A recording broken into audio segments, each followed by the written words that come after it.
Hey everybody, back to read some more Charlotte's Web today. We are on chapter 6 and it is called Summer Days. But real quickly before we get that started, just wanted to do a review of the last chapter. In the last chapter, we were actually introduced to Charlotte. And as you now know, Charlotte is a spider who lives in the barn near Wilbur. And Wilbur's not really sure how he feels about Charlotte just yet.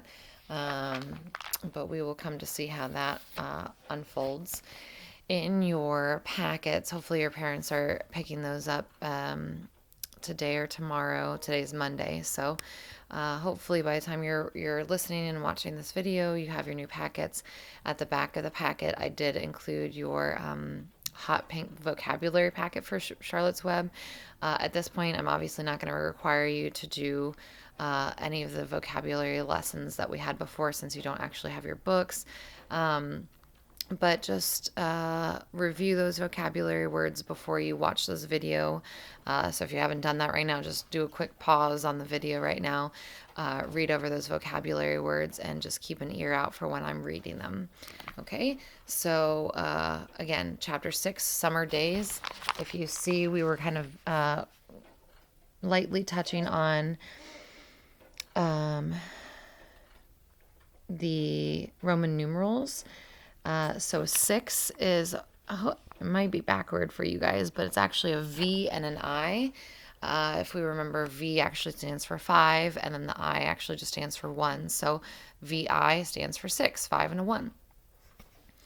Here we go.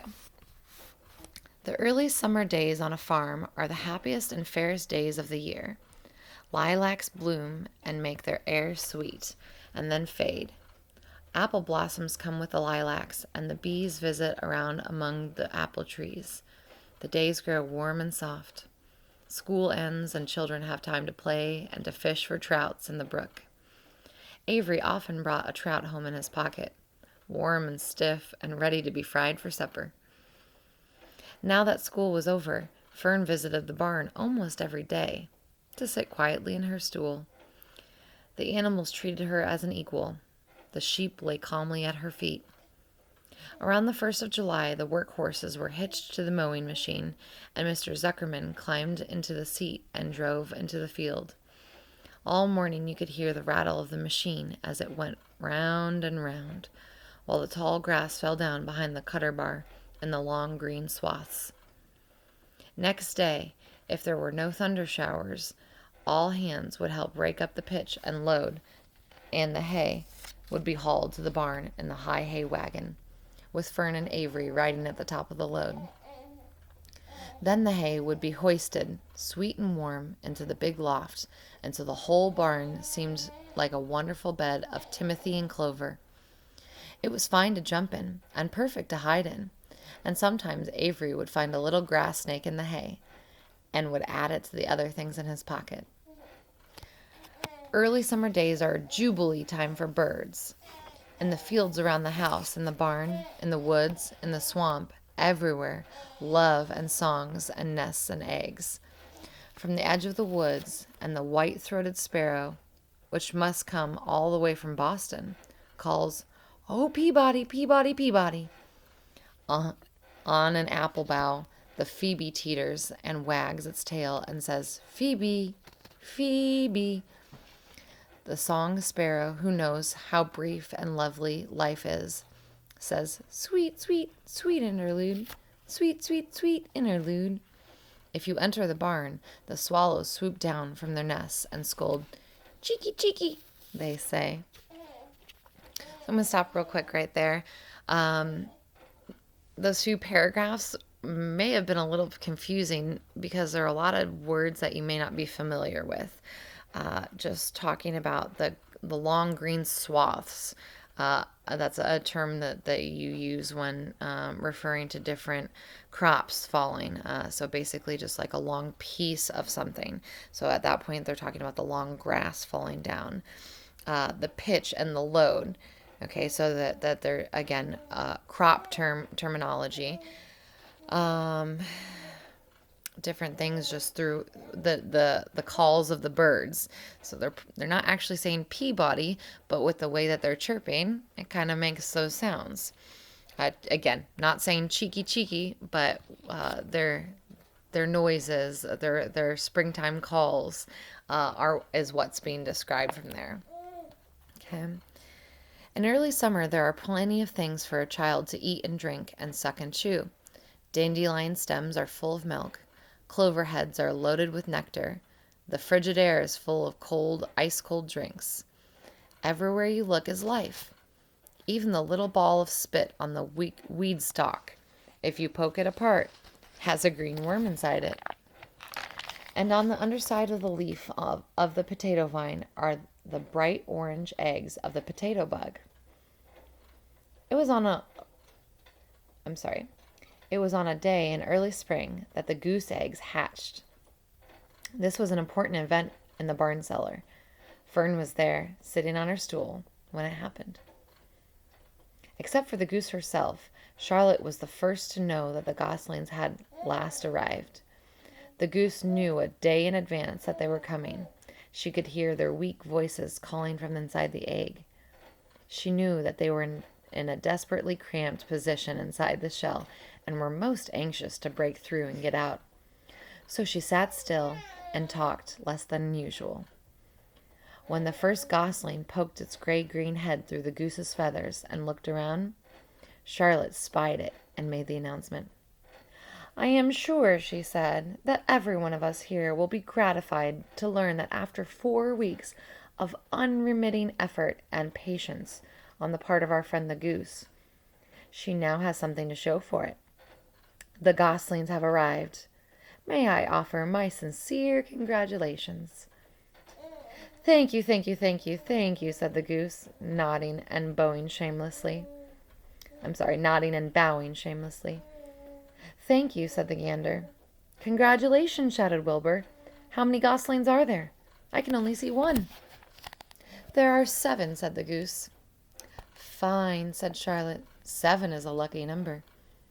"Luck had nothing to do with this," said the goose. "It was good management and hard work." At this point, Templeton showed his nose from his hiding place under Wilbur's trough. He glanced at Fern, then crept cautiously toward the goose, keeping close to the wall. Everyone watched him, for he was not well liked, not trusted. "Look," he began in his sharp voice. "You say you have 7 goslings. There were 8 eggs. What happened to the other egg? Why didn't it hatch?" "It's a dud, I guess," said the goose. "What are you going to do with it?" continued Templeton, his little round beady eyes fixed on the goose. "You can have it," replied the goose. "Roll it away and add it to that nasty collection of yours." Templeton had a habit of picking up unusual objects around the farm and storing them in his home. He saved everything. Certainly, said the gander. "You may have the egg. But I'll tell you one thing, Templeton. If I ever catch you poking your ugly nose around our goslings, I'll give you the worst pounding a rat ever took." And the gander opened his strong wings and beat the air with them to show his power. He was strong and brave. But the truth is, both the goose and the gander were worried about Templeton. And with good reason. The rat had no morals, no conscience, no scruples, no consideration, no decency, no milk of rodent kindness, no compunctions, no higher feeling, no friendliness, no anything. He would kill a gosling if he could get away with it. The goose knew that. Everybody knew that. With her broad bill, the goose pushed the unhatched egg out of the nest, and the entire company watched in disgust while the rat rolled it away. Even Wilbur, who could eat almost anything, was appalled. "Imagine wanting a junky old rotten egg," he muttered. "A rat is a rat," said Charlotte. She laughed, a tinkling little laugh. But my friends, if that ancient egg ever breaks, this barn will be untenable."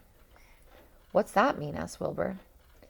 "It means no one will be able to live here on account of the smell. A rotten egg is a regular stink bomb. I won't break it, snarled Templeton. Lily, you don't want rotten eggs, do you? Okay. I won't break it, snarled Templeton. I know what I'm doing. I handle stuff like this all the time.